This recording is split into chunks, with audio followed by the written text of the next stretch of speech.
Okay, so here's the ball and hole philosophy. So basically, as you are on offense, you're the black team here, and you have the ball.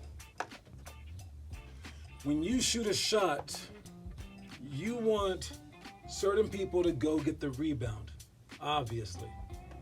But if everyone gets the rebound, if everyone goes and gets the rebound, and the other team happens to get the rebound instead, they can pass the ball out to a teammate who now has a layup. So, our goal in this ball and hole scenario is when he shoots a shot, we need one person, just one of the five, to go back to half court. To sprint back to half court as the ball is going up. I know we want the rebound. I know we want the ball, but it's not worth it to send all five guys.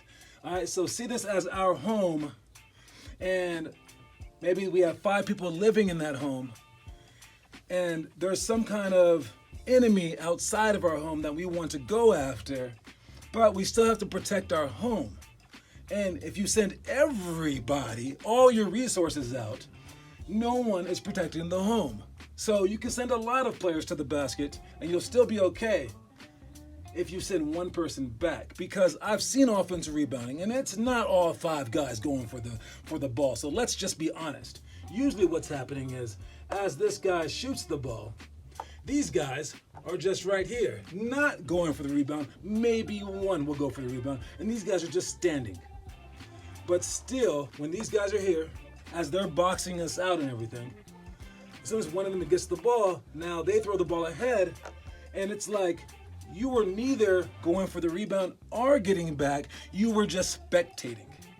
So, this is how we do ball and hole. 1, as soon as the ball gets shot by any player at all, the person who has hole will sprint back. And who has hole, who has ball?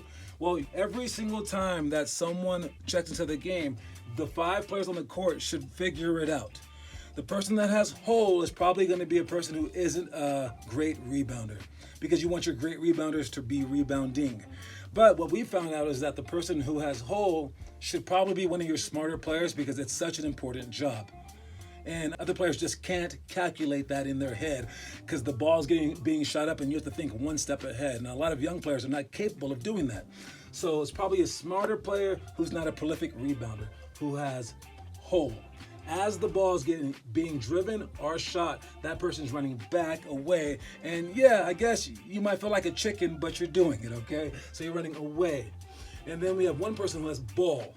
That person who has ball will be a person who can defend someone full court or at least be fast enough to turn them, all right? Because as they go for it, the person that has hole and ball, they're right there. Everyone else, they are rebounders. So they're going to the basket for the offensive rebound, and so is the player who has ball.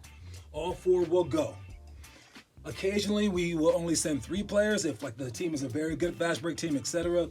And that will be maybe ball and hole players will get back. But for right now, we'll send all 4. Now, as they get the rebound, right here, they got the rebound. They're done. We're not going to quadruple team them full court. These 3 players who were the rebounders, they're going to get back. And as they go up the court to try to get a fast break, the person who has ball will remain here on their man.